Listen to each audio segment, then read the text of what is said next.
Ethan, Lily, and Max were just kids living in a quiet suburb until their own mother, Carrie Dalton, began secretly feeding them marijuana edibles and vape pens, turning bedtime treats into a dangerous hidden ritual that no one saw coming. Carrie Dalton lived in a neighborhood where the loudest noise was often a lawnmower or a barking dog. Maple Ridge was a place people moved to for safety and calm, where kids rode their bikes without fear and neighbors left their doors unlocked during the day. But to everyone who knew her, Carrie seemed like a model parent. She volunteered at the school, baked cupcakes for events, and always had a kind word for anyone she met. Lily and Max were quiet, polite, and well-dressed. If there were problems inside her home, no one could tell from the outside. But something had shifted in Carrie's life that no one noticed. After her husband left 2 years earlier, she struggled to manage everything alone. Bills piled up, her back pain grew worse, and her once bubbly personality began to dim. Without family close by and few real friends, Carrie started turning inward. She stopped taking phone calls and became more dependent on her online communities. It was through one of these groups meant to support people with chronic pain that she first heard of edible cannabis as an alternative to pills. At first, it helped. The THC gummies dulled her pain, made her more relaxed, and even helped her sleep. When she ran out of her medical supply, she found new sources online, less regulated but cheaper and stronger. She started keeping a small stash in her bedroom drawer, then later in the kitchen for easy access. Her use became more frequent, almost daily, and soon she believed it was a solution for more than just her pain. Her children, especially Ethan, began to show signs of anxiety after the divorce. Carrie noticed their difficulty falling asleep, their tantrums, and their mood swings. Instead of therapy or professional help, she believed she could manage it herself. After all, the edibles worked wonders for her stress. The logic twisted in her mind. If it helped her calm down, maybe just a tiny dose could help her children too. The first time she gave Ethan a piece of an edible, it was under the guise of special candy. She watched him fall asleep faster that night and felt reassured. When Lily had a meltdown over her math homework, Carrie gave her a small gummy, which she swallowed without question. Max, too young to understand anything, was simply handed a chewable treat before bedtime. Carrie was convinced she had found a secret parenting hack that no one else knew. Weeks passed, then months. What started as rare became routine.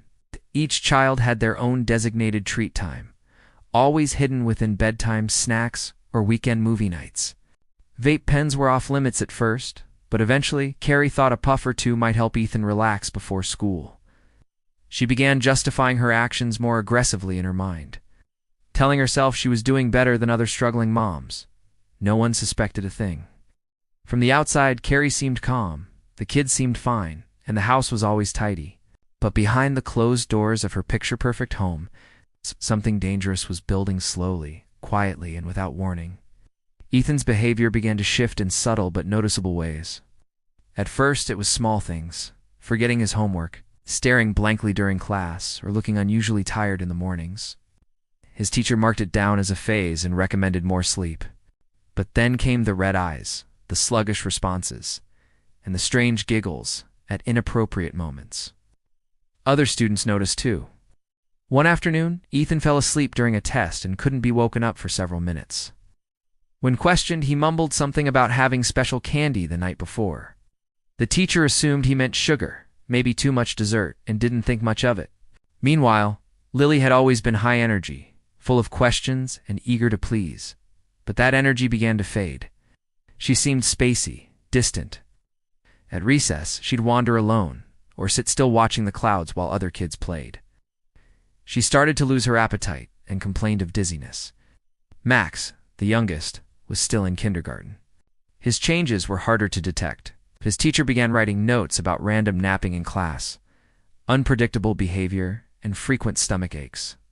When she mentioned this during a parent-teacher meeting, Carrie brushed it off with a laugh and blamed growing pains. At home, Carrie kept to her routine. The edibles were kept in colorful jars, indistinguishable from candy. She had even purchased child-friendly packaging from online sellers, designed to appeal to younger users despite her knowing better. She believed that because she was carefully controlling the doses, she was being responsible. She told herself that if it were truly harmful, she would have noticed.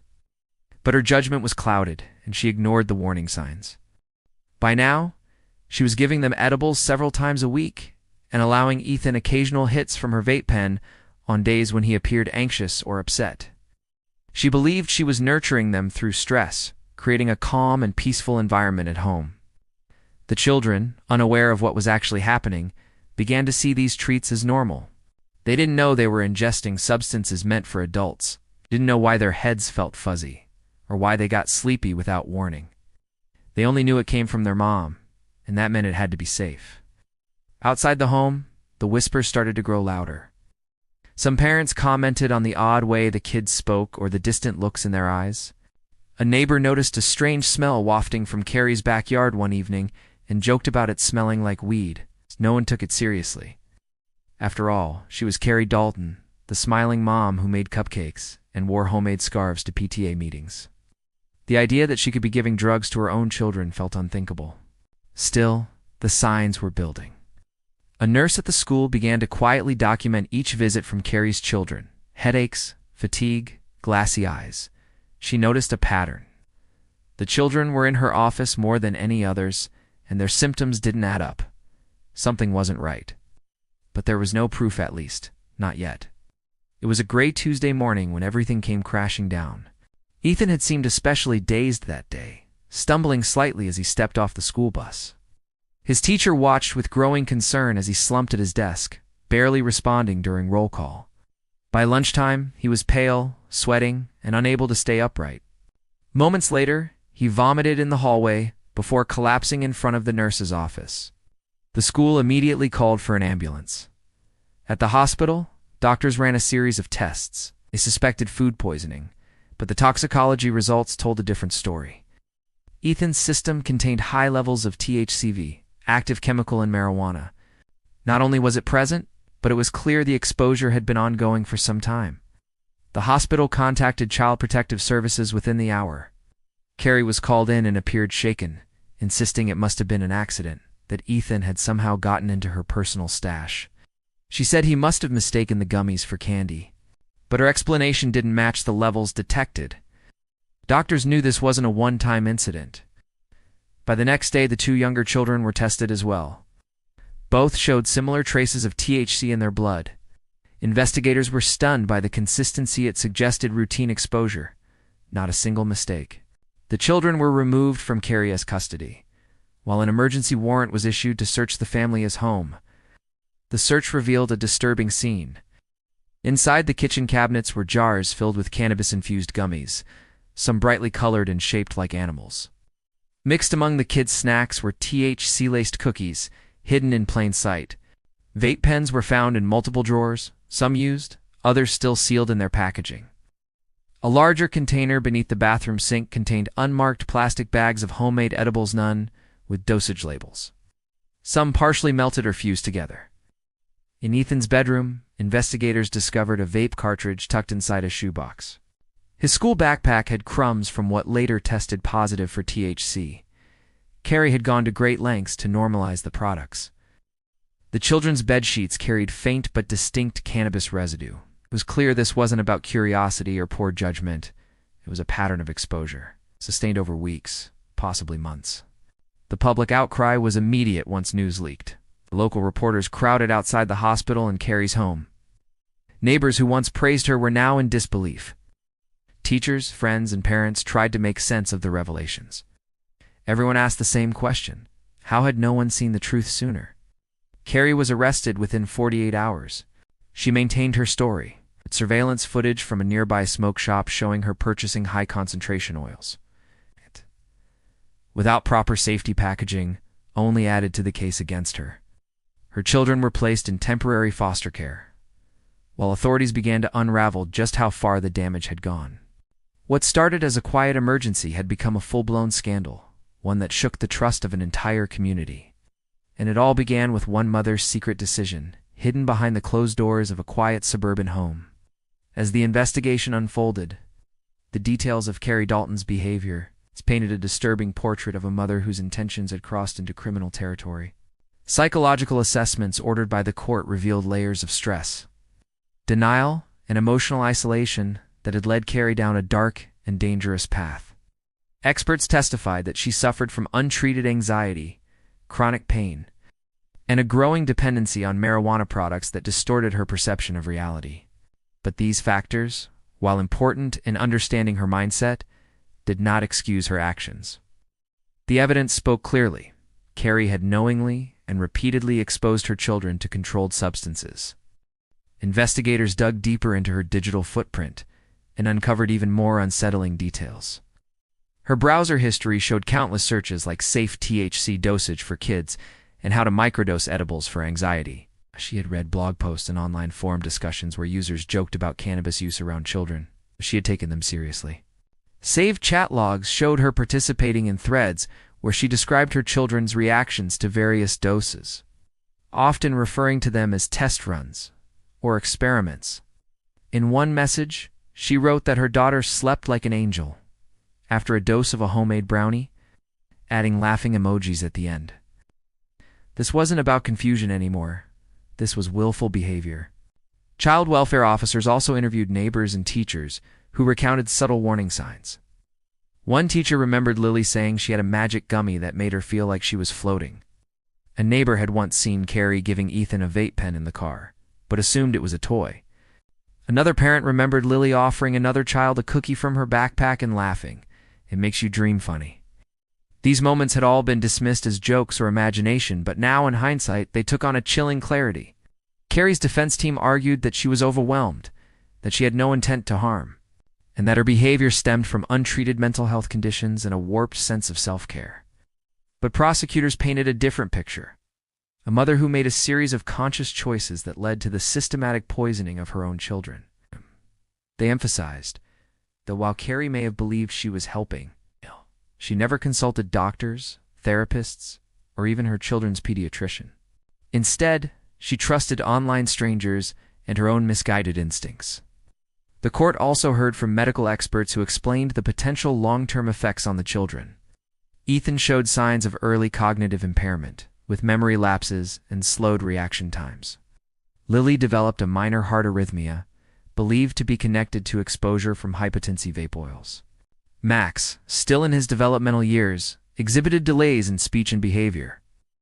The damage was not only physical, but emotional.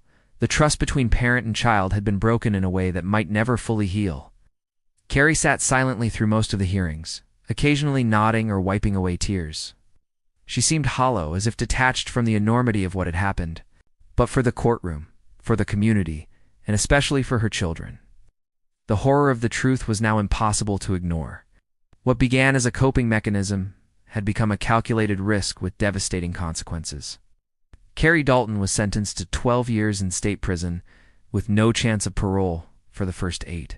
The courtroom had been packed during the trial's final days, filled with former friends, teachers, neighbors, and reporters eager to hear the outcome of a case that had shocked the community.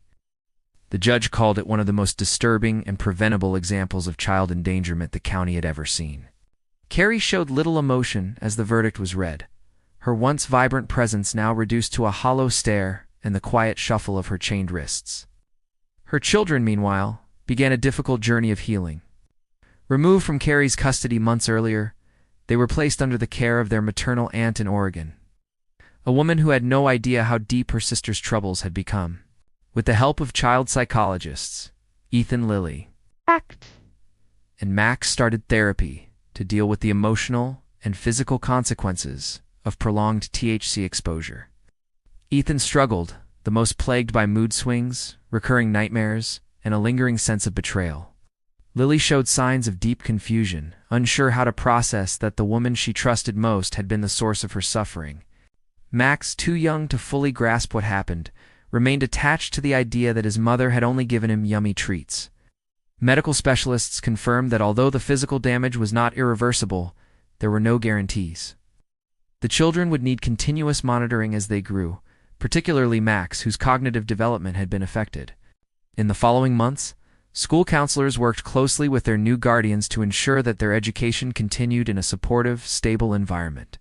Slowly, signs of recovery began to emerge. Ethan picked up drawing again. Lily rejoined her school's reading club, and Max began speaking more confidently in class. The story did not fade from public attention quickly. Local news ran follow-up reports. National media outlets used the case as a focal point for discussions about marijuana regulation, parental substance abuse, and the ease of access to high-potency cannabis products. Some blamed the lack of strict oversight on THC edibles that look like children's candy. Others pointed fingers at social media platforms, where misinformation and casual discussions about drug use blurred the lines between advice and recklessness. Community leaders organized forums on substance safety, and school districts implemented new training for staff to detect subtle signs of neglect or substance exposure in children. Carrie's former PTA group created a nonprofit initiative to raise awareness about the dangers of adult substances in homes with minors. In a tragic way, the incident sparked action and change, though it could never undo the damage done. Behind bars, Carrie began to receive mental health treatment. Letters from her children, carefully written with the help of therapists, arrived sparingly. Some expressed pain, others asked questions she couldn't yet answer. Sentence was a legal punishment, but the emotional weight of her decisions would follow her for the rest of her life. In a world where mothers are expected to nurture, her choices had created scars that would take a lifetime to heal.